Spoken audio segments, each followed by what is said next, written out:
It's been 6 years since Naughty Dog dropped one of the most brutally divisive games in modern history, and honestly, I'm still thinking about it. The Last of Us Part 2 wasn't just a game, it was a phenomenon that split the gaming community right down the middle. And even now, in 2026, people can't seem to agree whether it's a masterpiece or a massive misstep. So let's talk about it. Let's really dig into what this game does right, what it gets wrong, and whether it's actually worth your time all these years later. First things first, the gameplay holds up incredibly well. The combat in Part 2 is visceral, brutal, and satisfying in ways that most modern games still struggle to match. Every encounter feels like a life or death situation because the game makes you feel the weight of every decision. You're not some unstoppable super soldier. You're a human being with limited resources fighting for survival.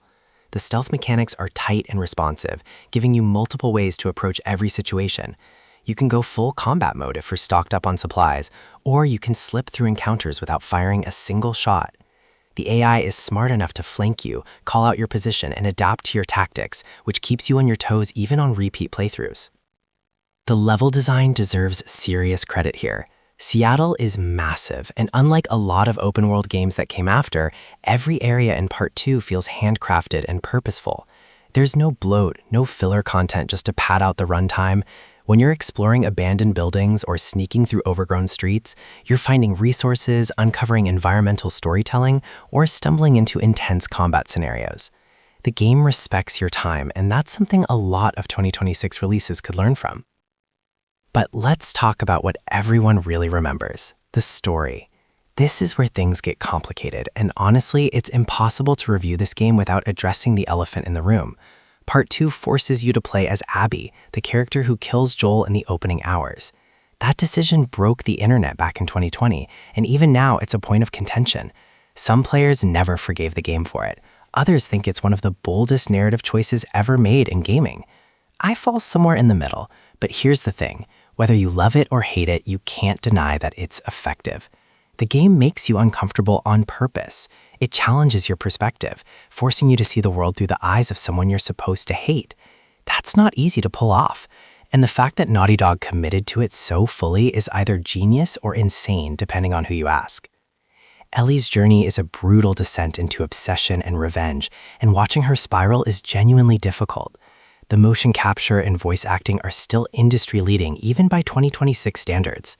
Ashley Johnson and Laura Bailey deliver performances that feel raw and real, conveying pain and anger and regret in ways that hit hard every single time. The cutscenes blend seamlessly with gameplay, creating this constant sense of immersion that newer games try to replicate but rarely nail.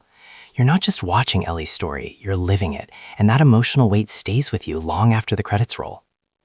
Now, visually, this game was stunning in 2020, and it still looks fantastic today. Sure, we've got ray tracing and advanced lighting systems in newer titles, but Part 2's art direction is so strong that it doesn't feel dated. The attention to detail is insane. Facial animations, environmental textures, weather effects, everything works together to create this oppressive, beautiful world that feels lived in and real. There's a section where you're exploring an overgrown museum with Ellie and Dina, and the way light filters through broken windows and reflects off standing water is still gorgeous. Modern games might have better tech, but few have this level of artistic cohesion. The sound design is another standout. Every gunshot, every footstep, every whisper of infected in the distance creates this constant tension that keeps you on edge. Gustavo Santaolall's soundtrack is minimalist but devastatingly effective, using sparse guitar melodies to punctuate moments of quiet and loss. It's the kind of music that enhances the experience without overpowering it, and that restraint is something a lot of game composers still haven't figured out. Here's where I need to be honest though. The pacing is rough. The game is long, clocking in around 25 to 30 hours depending on your playstyle, and it drags in places. The structure, switching between Ellie and Abby, kills momentum at exactly the wrong time. Just when you're fully invested in Ellie's story, the game pulls you away and forces you to start over with a character you might not care about. I get what Naughty Dog was trying to do, but the execution doesn't quite work.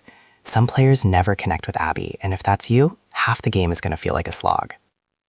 Replay value is tricky. Part 2 has multiple difficulty settings and a robust New Game Plus mode that carries over your upgrades, but the story is so heavy and emotionally draining that it's hard to jump back in immediately. This isn't a game you play over and over like a roguelike or a competitive shooter.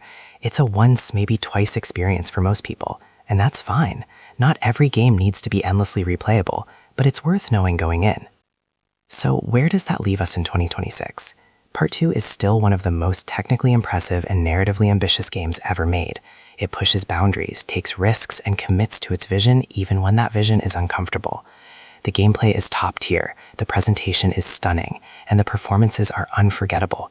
But it's also divisive, emotionally exhausting, and structurally flawed in ways that prevent it from being a universal masterpiece. If you're someone who values storytelling and character development above all else, this is essential. If you play games to relax and have fun, this might not be for you. Final rating? 4 out of 5. It's an incredible achievement that stumbles just enough to keep it from perfection, but it's absolutely worth experiencing if you haven't already. The legacy of Part 2 isn't just in the game itself. It's in the conversations it started about what games can be, what stories they can tell, and how far developers should push their audiences.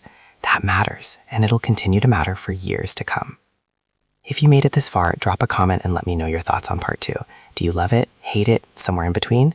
I genuinely love to hear your perspective. And if you enjoyed this review, hit that like button, subscribe for more deep dives into gaming history, and share this with anyone who's still on the fence about playing it. Thanks for watching, and I'll see you in the next one.